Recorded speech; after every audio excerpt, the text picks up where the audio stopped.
განვიხილეთ ოკუპირებული ტერიტორიებზე მაცხოვრებელი ჩვენი ქვეყნის მოქალაქეების პრობლემები, რომლებიც შეეხებოდა როგორც COVID პანდემიას, ასევე სოციალურ პრობლემებს, აღნიშნავ იმასაც, რომ ჩვენი დევნილი მოსახლეობა, რომელიც კონტროლირებად ტერიტორიაზე არის, შესწავლილი იქნა, განხილული იქნა მაგათი პრობლემატური საკითხები, შეხვედრა იყო ძალიან ნაყოფიერი. ჯანმრთელობის და სოციალური დაცვის საკითხი, ეს არის ნომერ პირველი საკითხი, ეს არის გადარჩენის საკითხი, ვითომ უმეტეს ამ პანდემიის პერიოდში.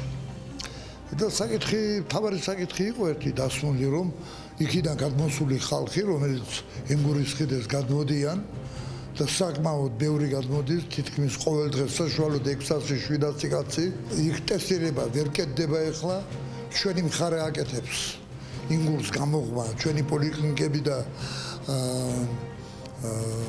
საქართველოს ჯანდაცვის სააგენტოს თანამშრომლები. სამწუხაროა ის ფაქტი, რომ იქიდან გადმოსულები, ვისაც COVID დაუდასტურდება, როგორც დადებით და ის არის დაინფიცირებული, ზოგიერთი უკან ბრუნდება და ჩვენ არ გვაქვს არანაირი სხვა საშუალება თხოვნის გარდა, რომ ისინი არ დაბრუნდნენ უკან. უკვე მერვე დღეს, მეათე დღეს უმძიმეს მდგომარეობაში გვიხდება ამ ხალხის გამოყვანა აქეთ. ეს იყო მორიგი შეხვედრა ამ შემთხვევაში ჯანდაცვის მინისტრთან, ბატონ ლევანთან.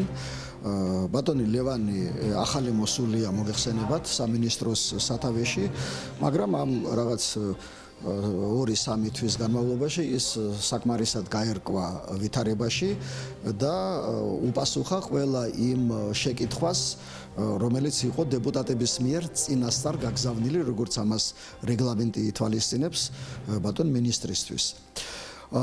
იყო დებატები, გამოითქვა საკმაოდ ისეთი საინტერესო წინადადებები.